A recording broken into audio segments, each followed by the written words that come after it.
அன்பான குடும்பத்தின் பிள்ளைகளுக்கு இயேசு நாமத்தினால வாழ்த்துக்கள். இப்போ டாஸ்க் 3வது இதில் நம்ம எல்லோரும் நல்லா பார்ட்டிசிபேட் பண்ணி பேசிக்கிட்டு இருக்கோம். ரொம்ப சந்தோஷம். ஆண்டவரை மகிமைப்படுத்துகிற நேரம். இந்த நாளில் நான் உங்ககிட்ட கொஞ்சமாக ஒரு சின்ன சத்தியம், ஒரு சின்ன கதை மட்டும் தான் சொல்ல போகிறேன், சரியா? அப்புறம் அந்த யோவான் 1:13 பார்த்தீங்கன்னா, அவர் தமக்கு சொந்தமானதிலே வந்தார், அவருக்கு சொந்தமானவர்களோ அவரை ஏற்றுக்கொள்ளவில்லை.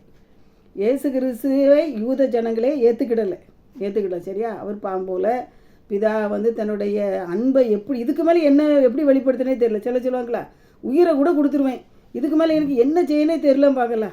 அதே கண்டிஷன் தான் இன்றைக்கி பிதாவுடைய கண்டிஷன். தன்னுடைய அன்பை எப்படி வெளிப்படுத்தன்னு தெரியல, தன்னுடைய ஏக சுதனே தந்துட்டார். அவர் எப்படியாவது மக்கள் நம்மளை ஏற்றுக்கிடுவாங்கன்ட்டு அவரும் பாம்போல வந்துட்டார். ஆனால் அவங்க சொந்தமானவங்க அவங்கள ஏற்றுக்கலை. அந்த மனஸ்தாபத்தில், அந்த வேதனையில் என்ன செய்கிறாரு சொல்கிறாரு.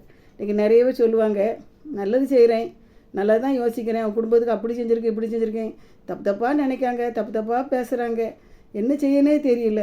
ஒன்றும் செய்ய வேண்டாம். இயேசு கிறிஸ்துக்கே அந்த பாடுனா நமக்கு எந்த பாடு?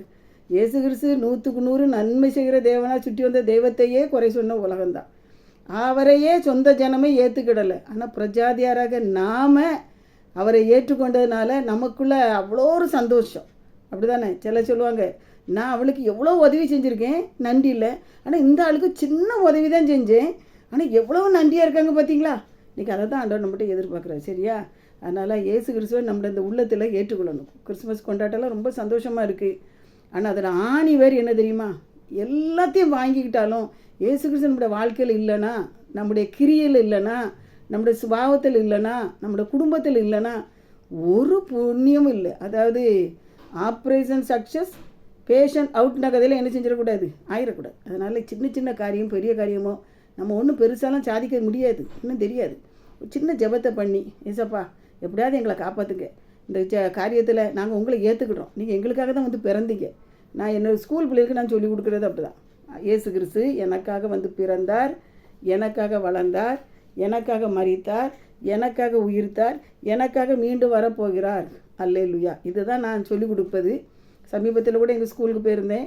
போய் அந்த பிள்ளைகளுக்கு சின்ன ஸ்வீட்லாம் கொடுத்து அதெல்லாம் என்ன செஞ்சுட்டேன், கொடுத்துட்டு வந்தேன். ரொம்ப சந்தோஷம். ஒருவேளை எல்லா பலவீனத்தின் மத்தியிலும் இந்த ஊழியத்தை நிறைவேற்றி ஆண்டவருக்கு கிருபை கொடுத்தேன், சரியா?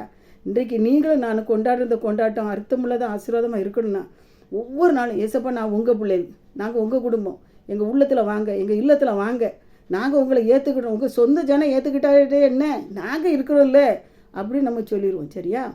ஒரு ஆள் இருந்தார், ஒரு 40 வயசு மதிக்கத்தக்க ஒரு ஆள் இருக்குன்னு வைங்களேன். அவருக்கு தொழில் செய்யணும், கையில் காசு இல்லை. உடனே ஒரு 10-100 ரூபாயாவது யாரும் தந்தால் ஒரு உப்பு மூட்டையாவது வாங்கி என்ன செஞ்சுக்கலாம், விற்று பிழைச்சிக்கலாம் அப்படின்னு சொல்லி நண்பர்கிட்டலாம் போய் கேட்க போகிறார். ஒருத்தனும் உதவி செய்யலை.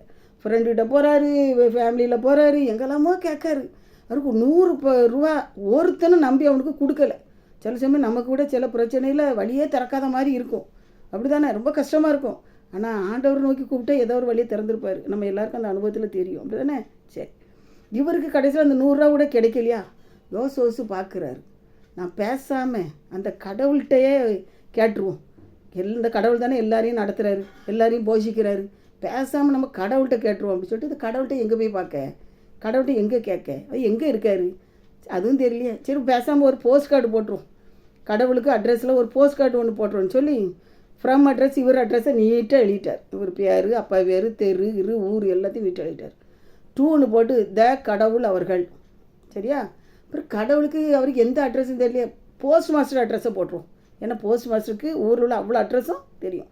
கேர் ஆஃப் போஸ்ட் மாஸ்டர் அப்படின்னு சொல்லிட்டு அயனாவரம் சென்னை அப்படின்னு போட்டு என்ன செஞ்சிட்டாரு, அனுப்பிட்டார். அனுப்பின உடனே அங்கே போஸ்ட் மாஸ்டர் கையில் அந்த கடிதம் கிடைக்கி, என்னடா இப்படி ஒருத்தன் எழுதியிருக்கான், கேரா போஸ்ட் மாஸ்டரா, ஐயோ பாவம் கஷ்டத்தில் இருக்கார் போலுக்கு, 100 ரூபா இல்லை, அதனால இந்த கடவுளுக்கு 2 ரூபா எவ்வளோ பாவம்னு சொல்லிட்டு பக்கத்தில் இருக்க ஆள்கிட்டலாம், எப்போ நீங்கள் ஒரு 5-10 தாங்கன்னு கேட்குறாரு. ஒரு ஆள் 10 ரூபா கேட்காரு, ஒரு 5 ரூபா கொடுக்காரு, இப்படிமா கேட்டு இவர் கையில் கொஞ்சம் போட்டு 90 ரூபா பிரிஞ்சிச்சு. அந்த 90 ரூபாவையும் இவர் அட்ரஸுக்கு என்ன செஞ்சிட்டாரு, அனுப்பி வச்சுட்டார்.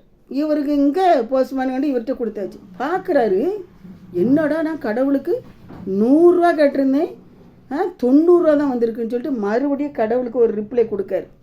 என்ன கொடுக்காரு, அன்பான கடவுள் அவர்களே, நீங்கள் ரொம்ப நல்லவங்க, நான் கேட்ட உடனே நீங்கள் 100 ரூபாவை அனுப்பிட்டீங்க, கொடுத்துருப்பீங்க. ஆனால் இந்த போஸ்ட் மாஸ்டருக்கான கள்ளப்பைய 10 ரூபாவை எடுத்துக்கிட்டான். 10 ரூபாவை எடுத்துக்கிட்டு மீதி 90 ரூபா அனுப்பியிருக்கான். அப்போ எவ்வளோ பார்த்துக்கிடுங்க.